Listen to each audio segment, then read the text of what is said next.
Bonjour à tous et bienvenue dans Parole d'experts. Gros plan aujourd'hui sur l'immobilier résidentiel. Et avec nous pour en parler, Pierre Scheffler, qui est le conseiller du président de la Française. Pierre, bonjour. Bonjour. Alors, on parle en général très peu de l'immobilier résidentiel. Il faut dire qu'il est assez peu présent dans les portefeuilles. Pourquoi ? En France, il a malheureusement souvent été considéré par les investisseurs institutionnels comme un actif à risque politique. Les dispositions d'incitation fiscale pour que les particuliers puissent accéder à l'immobilier résidentiel lui ont donné une caractéristique un peu particulière où on a le sentiment que les prix sont maintenus par des incitations fiscales. Mais aujourd'hui, il est moins intéressant que les autres types d'immobilier. Je pense aux centres commerciaux, aux bureaux, etc. ou pas ? Non, il est tout à fait intéressant et dans un portefeuille institutionnel, c'est un actif, à mon avis, incontournable. Mais est-ce que les prix aujourd'hui ne sont pas trop élevés pour commencer à s'y intéresser ? Pas du tout. Lorsqu'on regarde les prix de l'immobilier rapportés à la capacité financière des ménages, on se rend compte qu'on est au plus bas, c'est-à-dire au niveau de 1997. On va aller droit au but. Vous, ce qui vous intéresse en particulier, c'est la zone Paris. Alors là, est-ce que réellement ce sont les ménages qui font le marché à Paris ? Est-ce qu'il n'y a pas beaucoup d'investisseurs ? Évidemment, il y a beaucoup d'investisseurs mondiaux. Paris est une ville-monde. L'immobilier résidentiel a la particularité, comme l'immobilier d'entreprise, que c'est une succession de marchés locaux. C'est-à-dire c'est vraiment l'économie locale qui compte. Et c'est là où est concentrée la détention d'immobilier résidentiel chez les institutionnels. Pourquoi ? Parce que l'immobilier résidentiel, sa performance est une combinaison de rendement courant qui est relativement bas, beaucoup plus bas que l'immobilier d'entreprise, de l'ordre de 3,5%, lorsque l'immobilier d'entreprise fait en moyenne du 5%, et de rendement en capital.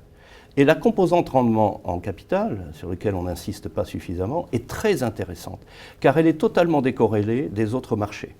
Autrement dit, le rendement en capital que vous pouvez avoir sur un marché comme le logement est décorrélé des marchés obligataires et des marchés d'actions. Donc pour un investisseur institutionnel, vous avez une source de performance qui permet une diversification du portefeuille extrêmement efficace. Et d'autre part, ce rendement en capital est élevé.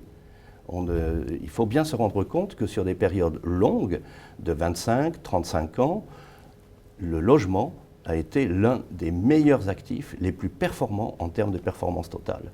Bien meilleur que les actions et bien meilleur que les obligations. Donc ça veut dire qu'on peut espérer des plus-values. Exactement.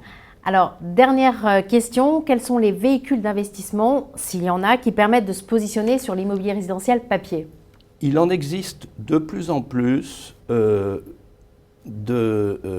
essentiellement développés par la Caisse des dépôts, à travers sa filiale Ampère Gestion, mais également une offre qui se développe chez des sociétés de gestion sous une forme un peu différente du logement, ce qu'on appelle les résidences gérées.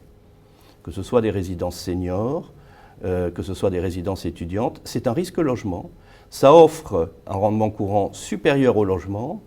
Il n'y a pas de risque locatif car un exploitant s'occupe de l'exploitation. Mais la plus-value, la source de plus-value est de la même essence que le logement. Donc là, les fonds résidences gérées, il en existe aujourd'hui sous forme de SCPI de plus en plus. Résidence santé, résidence étudiante, ça va se développer sous forme d'OPCI aussi, donc dans une forme de gestion institutionnelle.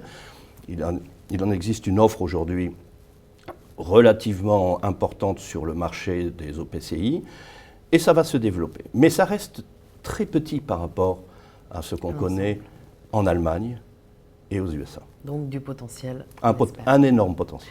Pierre, merci. Je vous en prie, merci. Quant à vous, je vous remercie de nous avoir suivis et à très bientôt.